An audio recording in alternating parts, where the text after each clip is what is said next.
Hi everyone, my name is Krista and I'm going to show you how to do a barbell back squat with the help of my client Andrew. So Andrew is a 24-year-old male in good health with no mobility issues. I chose this exercise for Andrew because he is an advanced lifter and he's able to get into the squat position relatively easily.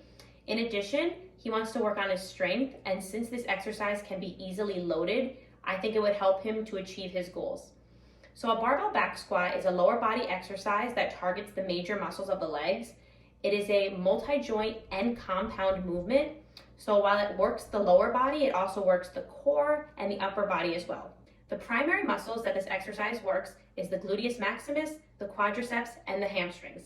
The secondary muscles that this exercise works are the gluteus medius, the obliques, the rectus abdominis, and the muscles of the calves, including the gastrocnemius and the soleus. Okay, so if I was explaining this exercise to a client, I would break it up into 3 different phases: the preparatory phase, the central phase, and the terminal phase. So the preparatory phase is going to be used to set up your body to get ready to perform the movement.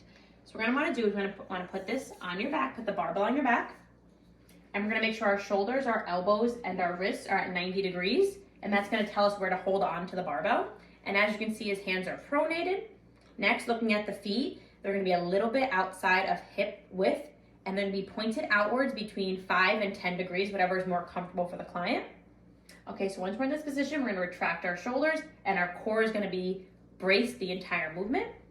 Okay, so now heading into the preparatory phase to the central phase, we're going to bend at our hips and our knees, and we're going to bend down into that squat.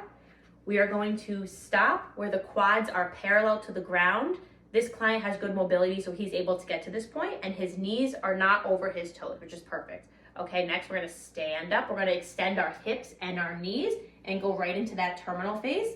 This exercise can also be broken up into eccentric, isometric, and concentric phases.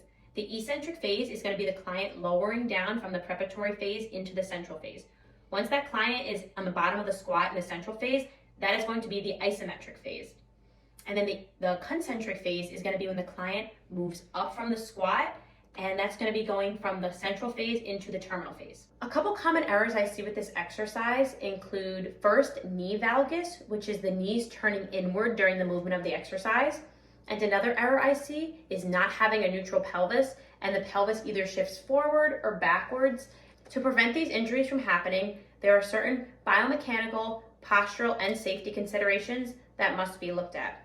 First, the client should make sure that their shoulders are retracted and that their core is engaged. They should also make sure that their hips, their knees, and their ankles are in line with each other. Like I said, they should also have a neutral pelvis. They should make sure the weight isn't too heavy for them, and they may also require a spotter to complete this exercise. So when palpating for this exercise, it is first important to get consent, especially for this exercise, because we're going to be palpating the gluteus maximus. So once you have consent, you're going to take 2 or 3 fingers, pick up a shirt, and you're going to palpate right here while the client does their exercise. NPI's points of evaluation and their grading system can be used throughout the entire movement. We should be constantly making sure that our client is maintaining the 4 points of posture and that their shoulders are retracted and that their core is engaged. So using NPI's grading system, we can give them a score based on the factors of postural alignment, on range of motion, on speed, and if they score above a 90, we can push them on to more advanced exercises in the same exercise matrix. For this client, he could advance to either a TRX squat or a stability ball squat. Both of these exercises will allow him to engage his core and work on his balance. Ready? Make sure you have your hands at 90 degrees, shoulders retracted, core engaged. Feet could be a little bit closer. There we go. Okay. Perfect. Okay, you can go a little bit slower on the way up for that.